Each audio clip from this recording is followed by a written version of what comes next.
Yesterday was too easy, I think, with the polymorphism. So I think Lenny has it now. Is it so, Lenny? Unfortunately not. I've been reading all evening, and the more I read, the more confused I get. Okay. But I will get there. Yeah, I hope so. I think it will be clearer today. We're just going to move on. So we have this mini project. It's like a checkpoint, just another naming. So it should sound a little bit funnier. So we have, as always,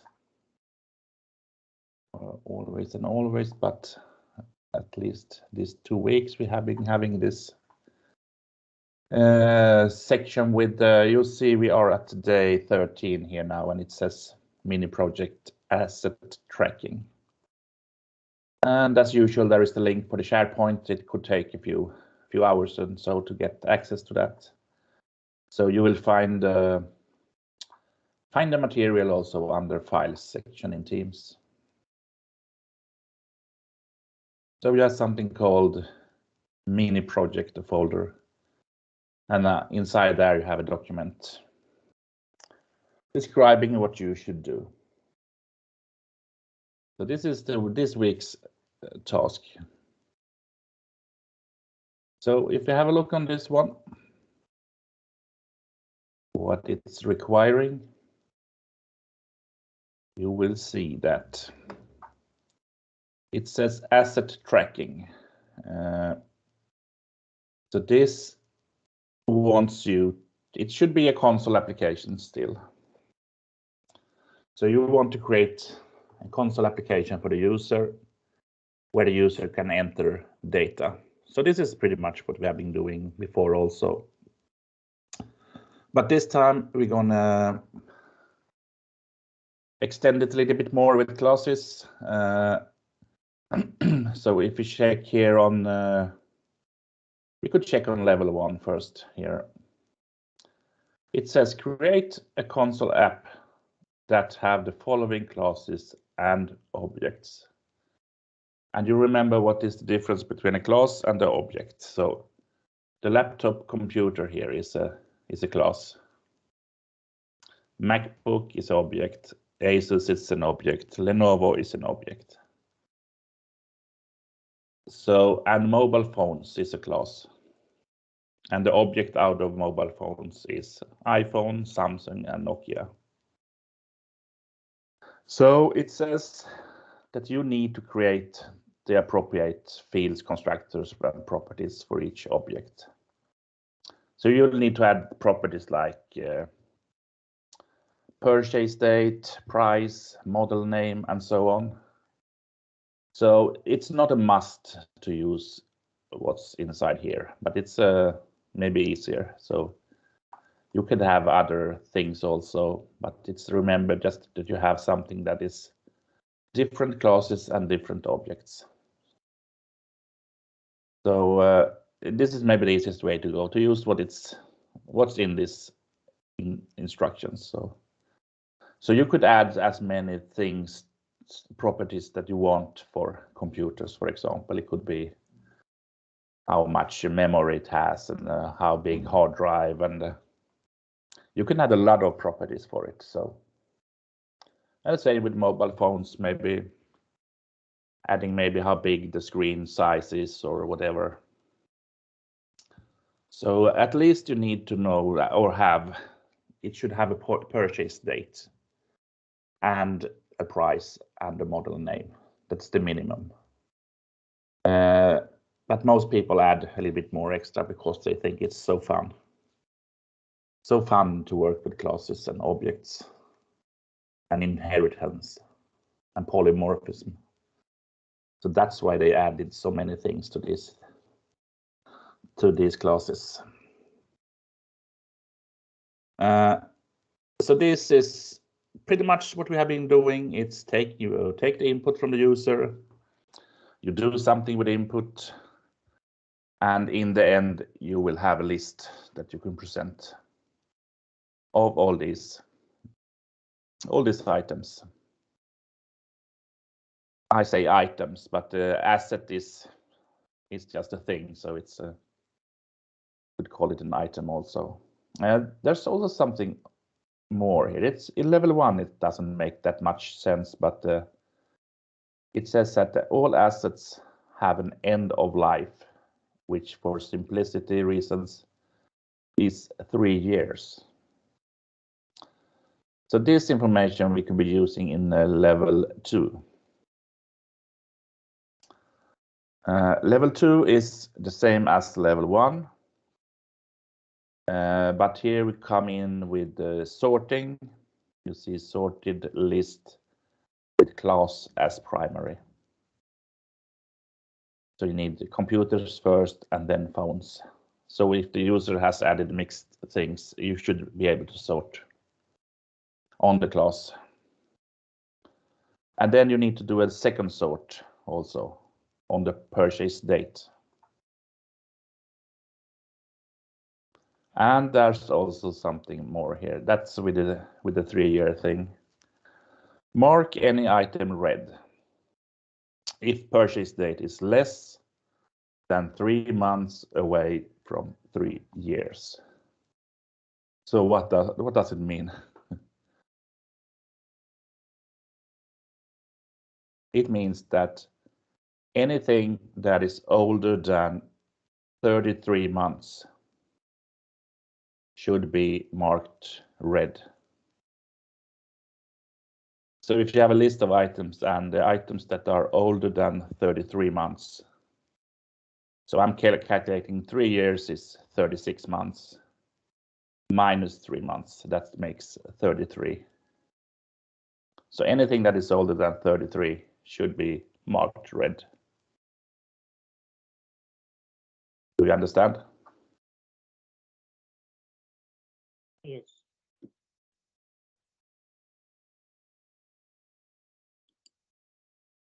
Yes, and Hadi has a question. So categories and products, in other words, yes. Just confusing you with adding other words.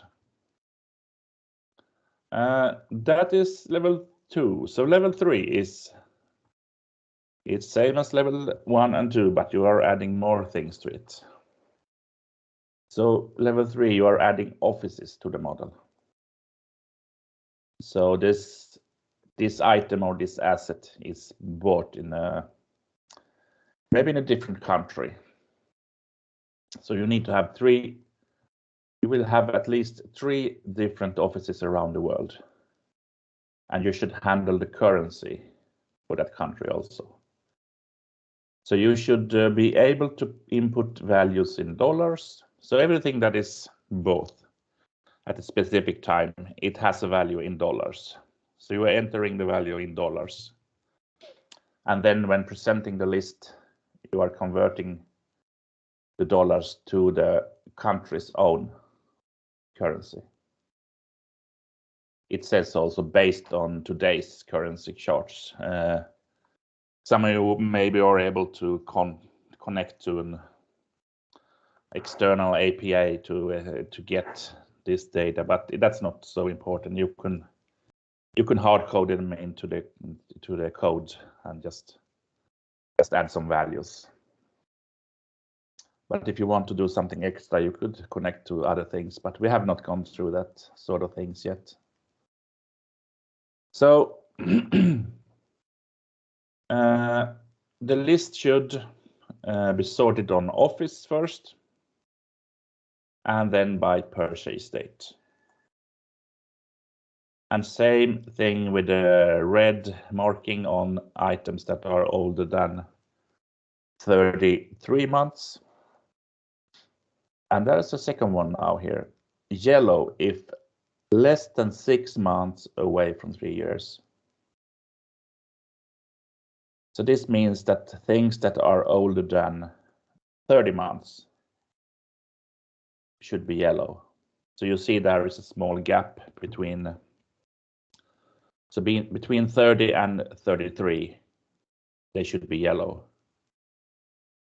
So that this is like a warning signal that this is reaching the level of how old the item is. And if it's older than 3 years, you should still have it red.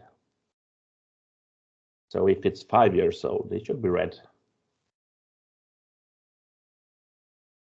And it also says that each item should have a currency according to the country. So that was a little bit what I told you before here. So when you're listing the item, the purchase price is in dollar. But if you are in Spain, for example, the output should be in euros. You need to calculate from dollars to euros. So we will see that if you have 3 different countries and all have the purchase date in dollars, you need to make different calculations depending on what country it is. So this was pretty easy, I think. Or what? What do you think? Do you have questions? The user will input the price in dollar. Hadi is asking. So making it simple. All inputs are in dollar.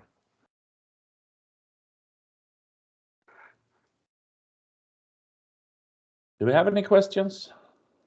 Hopefully a few of them.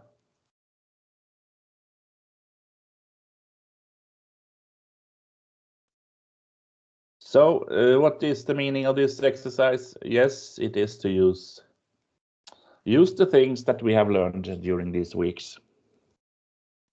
So hopefully you add some classes and objects that is required, and using some inheritance maybe and some polymorphism to get things out of the screen. You will most likely manage to do it without those things, but try to use the things we have been learning. So, any questions?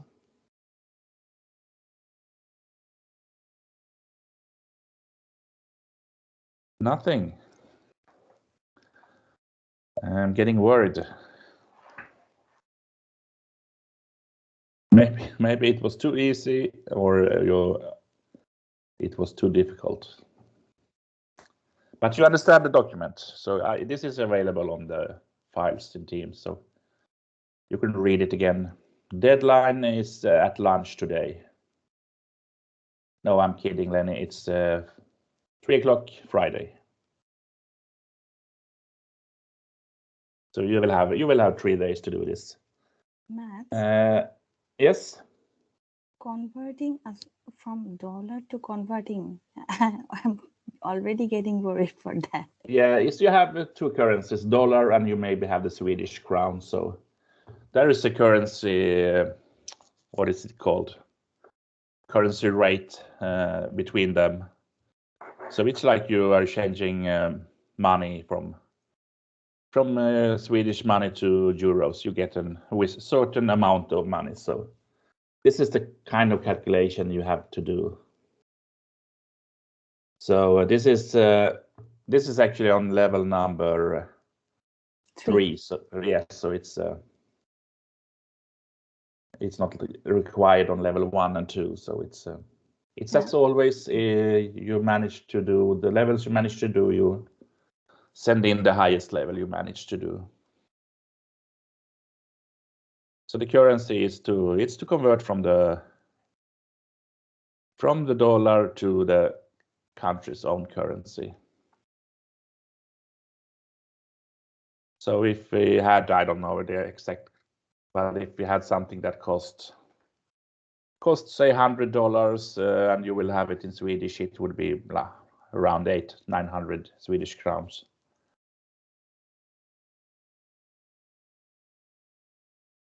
No level 4 this time, no.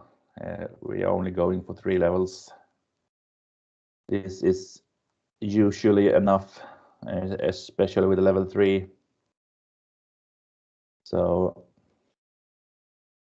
we're gonna this afternoon after lunch, we're gonna have some look on try catch. You had it as a link last week, but we're gonna have a look on that also, what it is and how you could use it. So just it could be useful also in this project if you want to, but it's not a must. But we're going to go through the try catch what it is. And maybe you have some more questions after lunch about this. When you have been reading this a few times, this document, maybe you get some questions or have some questions. Regarding the conversation and the numbers we will give ourselves, that is not something to use the functions to get an exact exchange rate. No, it's not necessary.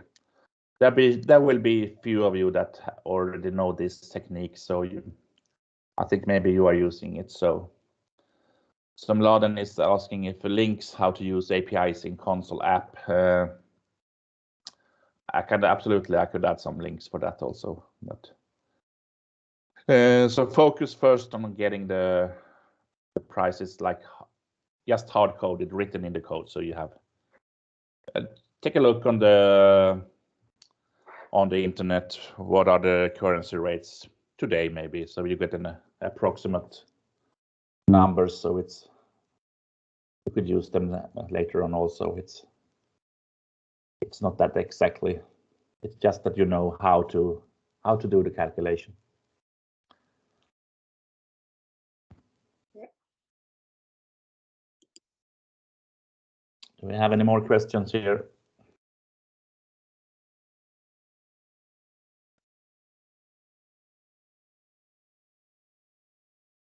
So I think that's enough for this morning. So take a look at the document and start thinking about how you should solve this. And we see you at 1 o'clock, so we can take some more questions and also have a look on this try catch what it is.